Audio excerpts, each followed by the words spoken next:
August 31 నుండి యూపీఐలో పెద్ద update రాబోతుంది. ఈ అప్డేట్ వలన మనకే చాలా లాభం. ఈ అప్డేట్ ఏంటో మీకు అర్థం కావాలంటే ఈ వీడియోని లాస్ట్ వరకు చూడండి. అంతేకాకుండా ఇంతవరకు ఈ ఛానల్ ని సబ్స్క్రైబ్ చేసుకోకపోతే ఇప్పుడే సబ్స్క్రైబ్ చేసుకోండి. నేను మీ కౌశిక్ మరిడి. సో మనం యూపీఐ నుంచి డబ్బులు ఎలా పే చేస్తూ ఉంటామండి? ముందుగా క్యూఆర్ కోడ్ ని స్కాన్ చేస్తాం. స్కాన్ చేసి అమౌంట్ ని ఎంటర్ చేస్తాం. ఆ తర్వాత బ్యాంక్ అకౌంట్ ని చూస్ చేసుకుంటాం. ఒక్కొక్కరికి 3-4 బ్యాంక్ అకౌంట్స్ ఉంటాయి. నచ్చిన బ్యాంక్ అకౌంట్ ని చూస్ చేసుకుని వాళ్ళైతే డబ్బులు పే చేస్తూ ఉంటారు. లేదా ఒకవేళ మీ దగ్గర రూపే క్రెడిట్ కార్డు ఉండి ఆ రూపే క్రెడిట్ కార్డ్ ని మీరు కనుక యూపీఐకి లింక్ చేసుకుంటే సెకండ్ ఆప్షన్ కనిపిస్తుంది. బ్యాంక్ అకౌంట్స్ తో పాటు క్రెడిట్ కార్డ్ ని కింద అయితే చూపిస్తుంది. మనం కావాలంటే ఆ రూపే క్రెడిట్ కార్డ్ నుండి పే చేసుకోవచ్చు. సో ఇన్ని రోజులు 2 ఆప్షన్లు మాత్రమే ఉన్నాయి యూపీఐ నుంచి డబ్బులు కట్టడానికి. కానీ ఆగస్ట్ 31 నుండి 3వ ఆప్షన్ రాబోతుంది. దాని పేరే క్రెడిట్ లైన్. అంటే ఏంటండి? ఫర్ ఎగ్జాంపుల్ మీరు బ్యాంక్ వెళ్ళి మీ గోల్డ్ నో, ఎఫ్డినో, షేర్స్ నో, బాండ్స్ నో, మ్యూచువల్ ఫండ్స్ నో సెక్యూరిటీగా పెట్టి లోన్ తీసుకున్నారు. ఆ లోన్ అమౌంట్ ని ఇక్కడ నుండి మీరైతే యూపీఐ ద్వారా పే చేయొచ్చు. అర్థం కాలేదా? క్లియర్ గా చెప్తా ఈ వీడియోలో. సో ఈ సర్క్యులర్ ని ఎన్పిసిఐ 10th జూలై నాడు తీసుకొచ్చింది.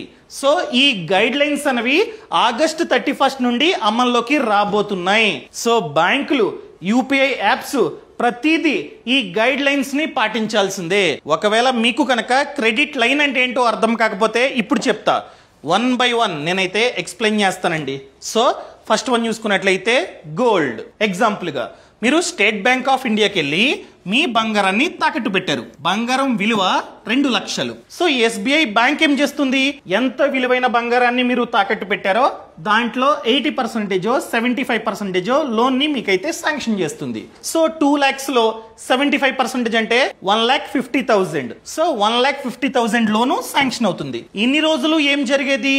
ఈ 1,50,000 ని మన బ్యాంక్ అకౌంట్ లో వేసేది ఈ బ్యాంకు. కానీ ఆగస్ట్ 31 నుండి మనం అడిగితే, మళ్ళీ చెప్తున్నా, మనం అడగాలి, సార్ నాకు క్రెడిట్ లైన్ కావాలి అని అడిగితే మేబీ ఒకవేళ మీ ప్రొఫైల్ మంచిగా ఉంటే 100% క్రెడిట్ లైన్ కి ఇస్తుంది. అంటే 1,50,000 లో 1,50,000 క్రెడిట్ లైన్ కి ఇస్తుంది. దాన్ని యూపీఐ నుండి మీరైతే యూజ్ చేసుకోవచ్చు నచ్చినప్పుడు.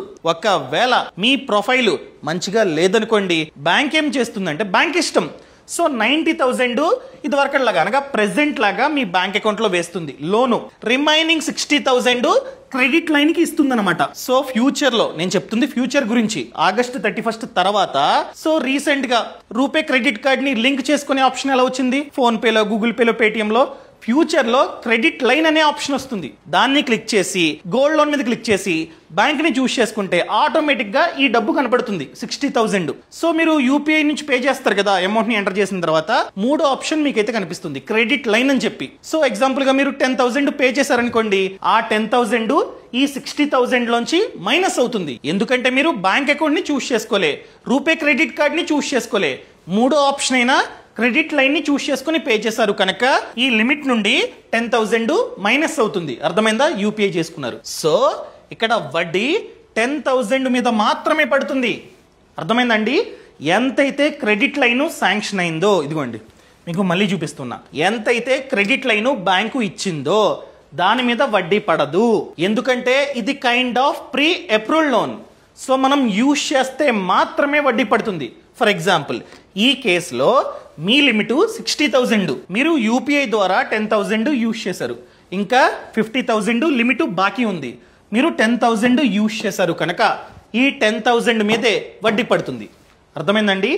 ఎప్పుడైతే బ్యాంకుకి ఈ 10,000 ప్లస్ వడ్డీ కట్టేస్తారో మళ్ళీ మీ లిమిట్ 60,000 అవుతుంది. అలా ఎన్నిసార్లు కావాలంటే అన్నిసార్లు యూపీఐ ద్వారా మీరైతే పే చేసుకోవచ్చు ఈ క్రెడిట్ లైన్ ద్వారా. అర్థమైందండి? మీరు పే చేస్తుంది గోల్డ్ లోన్ అమౌంట్, మీరు ఎంతైతే యూజ్ చేస్తారో అంతకే వడ్డీ పడుతుంది. రిమైనింగ్ బ్యాలెన్స్ మీద 1 రూపాయి కూడా వడ్డీ అన్నది పడదు. ఫ్యూచర్ లో ఈ ఆప్షన్ రాబోతుంది. ఒకవేళ బ్యాంకు మనకి కనుక క్రెడిట్ లైన్ ని ఇస్తే మీరు యూపీఐ యాప్ ని ఓపెన్ చేసి లింక్ చేసుకోవాలి ఈ లోన్ ని. అర్థమైందండి? అప్పటి నుండి 3వ ఆప్షన్ మీకైతే కనిపిస్తుంది. క్లియర్? ఇంకా నెక్స్ట్ వన్ చూద్దామండి, loan against FD. For example మీరు ఎస్బీఐ బ్యాంక్ లో 5 lakhs ఎఫ్డి చేశారండి. సో ఇప్పుడు మీకు లోన్ కావాలి, సో మీరు ఏం చేయొచ్చు, బ్యాంక్ వెళ్ళి సార్ నేను ఆల్రెడీ మీ బ్యాంకులో 5 lakhs FD చేసా, దాన్ని సెక్యూరిటీగా పెట్టుకొని నాకు లోన్ ఇవ్వండి అని అడిగితే ఇస్తుంది బ్యాంకు. ఎంత ఇస్తుంది, ఎంతైతే మీరు FD చేశారో దాంట్లో 90% 80% లోన్ రూపంలో మీకు అయితే ఇస్తుంది. ఫర్ ఎగ్జాంపుల్ మీ బ్యాంకు 80% ఇస్తా అని చెప్పింది. సో 5 lakhs మీరైతే FD చేశారు ఇంతకు ముందు. 5 lakhs లో 80% అంటే 4 lakhs. సో లోను 4 lakhs మీకైతే శాంక్షన్ అయింది. ఇన్ని రోజులు ఈ 4 lakhs ని మనకి ఇచ్చేవారు, అనగా మన బ్యాంక్ అకౌంట్లో వేసేవారు. కానీ ఆగస్టు 31st నుండి మీరు అడగొచ్చు, సార్ మొత్తం నా బ్యాంక్ అకౌంట్లో వేయొద్దు, ఒక 2 lakhs మీరు కావాలంటే నా బ్యాంక్ అకౌంట్లో వేయండి, ఒక 2 lakhs నాకు క్రెడిట్ లైన్ ని ఇవ్వండి అని అడగొచ్చు. క్రెడిట్ లైన్ గా ఇస్తే అడ్వాంటేజ్ ఏంటంటే మనం ఎంతైతే యూజ్ చేస్తామో దాని మీద మాత్రమే వడ్డీ పడుతుంది, కానీ దీని మీద కంప్లీట్ గా వడ్డీ పడుతుంది. కానీ క్రెడిట్ లైన్ లో మనం ఎంతైతే UPI ద్వారా యూజ్ చేస్తామో అంత మీదే వడ్డీ పడుతుంది.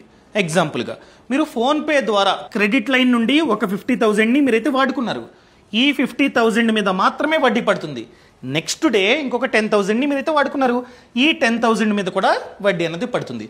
ఒకవేళ మీరు ఒకేసారి ఈ 60,000 ని కట్టేశారనుకోండి, మళ్ళీ క్రెడిట్ లైన్ 2 lakh అయిపోతుంది. క్లియర్, అర్థమైందా?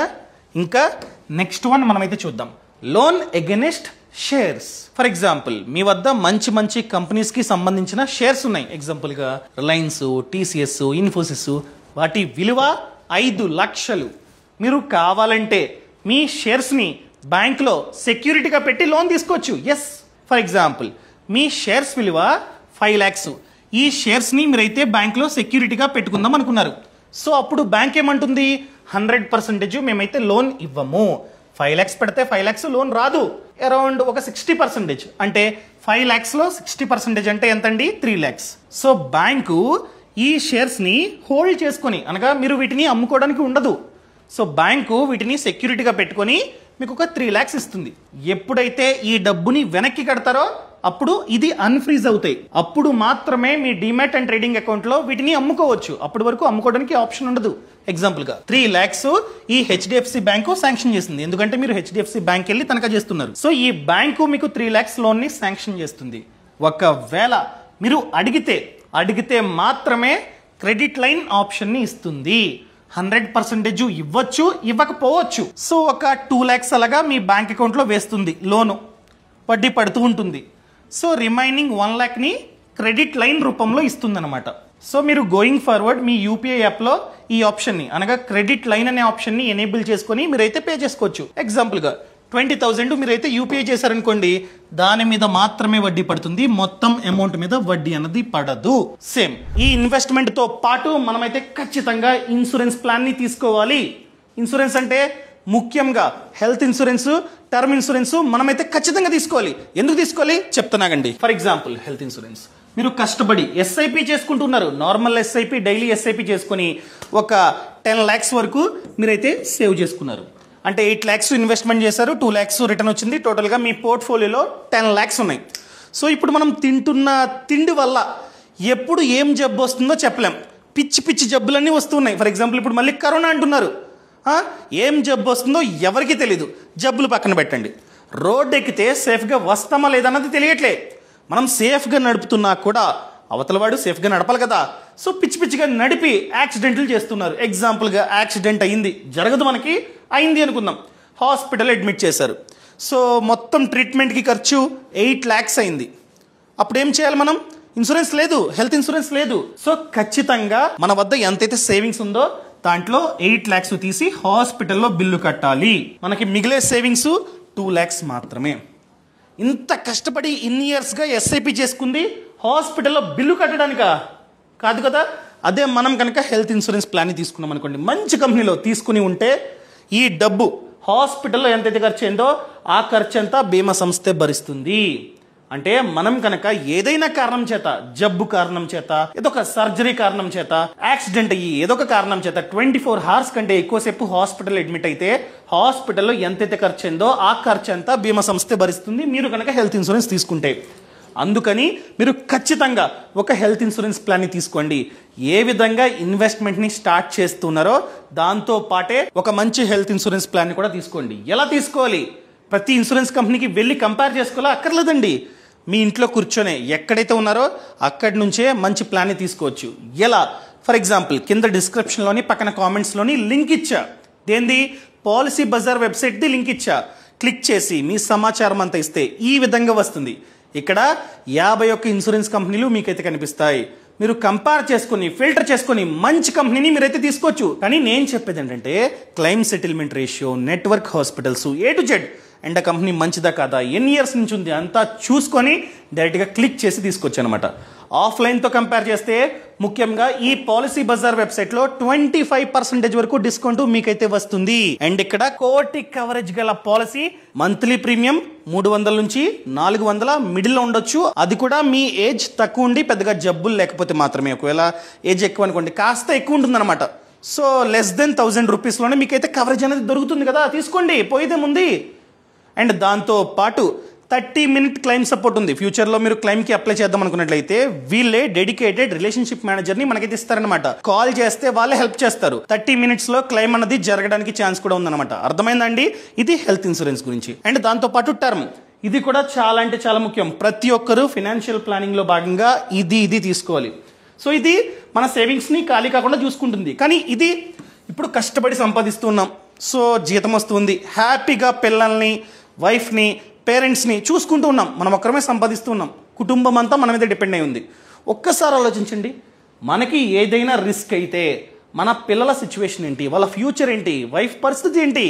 సో వాళ్ళు ఆర్థికంగా చాలా అంటే చాలా ఇబ్బంది పడాలి. ఇలా ఆర్థిక ఇబ్బంది ఫ్యూచర్లో రాకుండా ఉండాలంటే ప్రతి ఒక్కరూ ఖచ్చితంగా టర్మ్ ఇన్సూరెన్స్ని తీసుకోవాలి.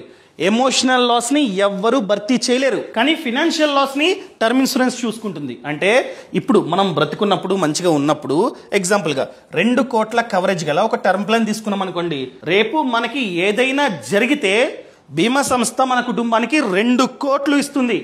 సో ఫ్యూచర్లో వాళ్ళు ఆర్థికంగా అట్లీస్ట్ స్ట్రాంగ్గా ఉంటారు. మన పిల్లలు అదే స్కూల్లో చదువుతారు అండ్ మన పేరెంట్స్ కూడా మంచి హాస్పిటల్లో చూపించుకుంటారు అండ్ వైఫ్ కూడా జాబ్ చేయాల్సిన అవసరం ఉండదు అనమాట. అర్థమైందండి? సో మీరు కనుక ముందే ప్లాన్ చేసుకున్నట్లయితే మంచిది. సో టర్మ్ ఇన్సూరెన్స్ తీసుకుందామంటే ఎలా? సేమ్ కింద డిస్క్రిప్షన్లోని పక్కన కామెంట్స్లోని లింక్ ఇచ్చానండి, క్లిక్ చేయండి, కంపేర్ చేసుకోండి. నేను ఎందుకు చెప్తున్నానంటే బ్లైండ్గా తీసుకోవడం మంచిది కాదు, కంపేర్ చేసుకొని నచ్చితే తీసుకోమని చెప్తున్నా. అర్థమైందండి? బ్లైండ్గా ఈ కంపెనీ తీసేసుకోండి అని చెప్పట్లా. సో లింక్ ఇచ్చాను కదా, క్లిక్ చేయగానే మీ సమాచారం అంతా ఇచ్చిన తర్వాత సేమ్ 51 ఇన్సూరెన్స్ కంపెనీలు కనిపిస్తాయి. అక్కడ మీరు claim settlement ratio, solvency ratio, ఇలా A to Z ప్రతిదీ చెక్ చేసుకొని మంచి ప్లాన్ని మీరైతే చూస్ చేసుకోండి. ఈ వెబ్సైట్లో 15% వరకు డిస్కౌంట్ కూడా ఉంది. అండ్ 2 కోట్ల కవరేజ్ గల పాలసీ మంత్లీ ప్రీమియం చూసుకున్నట్లయితే 600 నుంచి 700 మిడిల్లో ఉండడానికి ఛాన్స్ ఉంది. అది కూడా కండిషన్ సేమ్, మీ ఏజ్ తక్కువ ఉండి పెద్దగా జబ్బులు లేవనుకోండి ఆ ప్రైస్లో మీకైతే దొరుకుతుంది.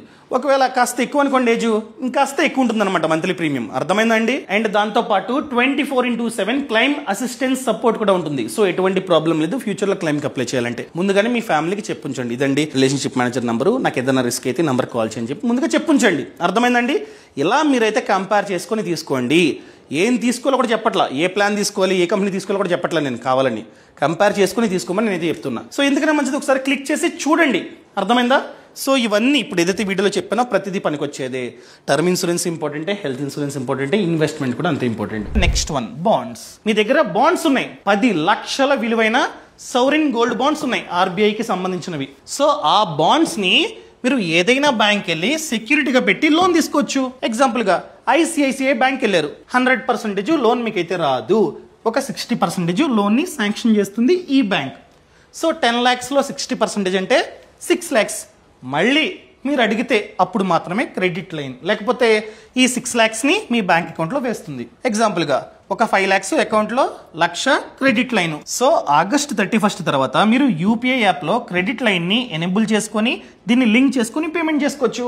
ఎంతైతే UPI చేసుకున్నారో అంతకే వడ్డీ పడుతుంది. క్లియర్? ఇంకా next one, loan against property. చాలామంది వాళ్ళ ఇంటిని, పొలాన్ని తనఖా పెట్టి అనగా బ్యాంకులో సెక్యూరిటీగా పెట్టి లోన్ తీసుకుంటూ ఉంటారు. సేమ్ ప్రాసెస్ అండి. సో బ్యాంకు 100% లోన్ ఇవ్వదు. ఎగ్జాంపుల్గా 2 BHK, దాని విలువ 60 lakhs, కానీ 60 lakhs మీకైతే లోన్ రాదు. ఎగ్జాంపుల్గా 30 lakhs ఇచ్చింది అనుకుందాం. మళ్ళీ 2 ఆప్షన్లు మీరు అడిగితే దీన్ని ఎనేబుల్ చేస్తుంది బ్యాంక్, లేకపోతే డైరెక్ట్గా మీ బ్యాంక్ అకౌంట్లో వేస్తుంది. దీన్ని మీరైతే యూపీఐ నుండి పే చేసుకోవచ్చు. ఇంకా నెక్స్ట్ వన్, ఇది చాలా బాగా యూజ్ అవుతుంది. ఎవరైతే వ్యాపారాలు చేస్తూ ఉంటారో వాళ్ళకి చాలా బాగా యూజ్ అవుతుంది. ఎగ్జాంపుల్గా మీరు వ్యాపారం చేస్తున్నారు, మీరు టర్మ్ లోన్కి అప్లై చేశారు, ఒక 5 lakhsకి అప్లై చేశారు. సో బ్యాంకు మీ బిజినెస్, మీ ప్రాఫిట్ అండ్ లాస్ అకౌంట్, మీ బ్యాలెన్స్ షీటు అంతా చెక్ చేసి మీకు 5 lakhs లోన్ని శాంక్షన్ చేస్తుంది. సో ఇన్ని రోజులు ఈ 5 lakhs మన బ్యాంక్ అకౌంట్లో పడేది యూజ్ చేసేవాళ్ళం. సో డే 1 నుండి వడ్డీ పడుతుంది, ఎందుకంటే డైరెక్ట్గా వేస్తారు. సో దాని మీద వడ్డీ కట్టాల్సిందే. కానీ ఇక నుండి ఓడి ఎలా వర్క్ అవుతుందో సేమ్ అదే విధంగా క్రెడిట్ లైన్ కూడా వర్క్ అవుతుంది. ఒకవేళ మీ ప్రొఫైల్ బాగుంటే 5 lakhs క్రెడిట్ లైనే, ఎప్పుడు కావాలంటే అప్పుడు మీరు యూపీఐ ద్వారా యూజ్ చేసుకోవచ్చు. ఎంతైతే యూజ్ చేశారో అంతకే వడ్డీ పడుతుంది. డే 1 నుండి ఫుల్ అమౌంట్ మీద వడ్డీ పడదు.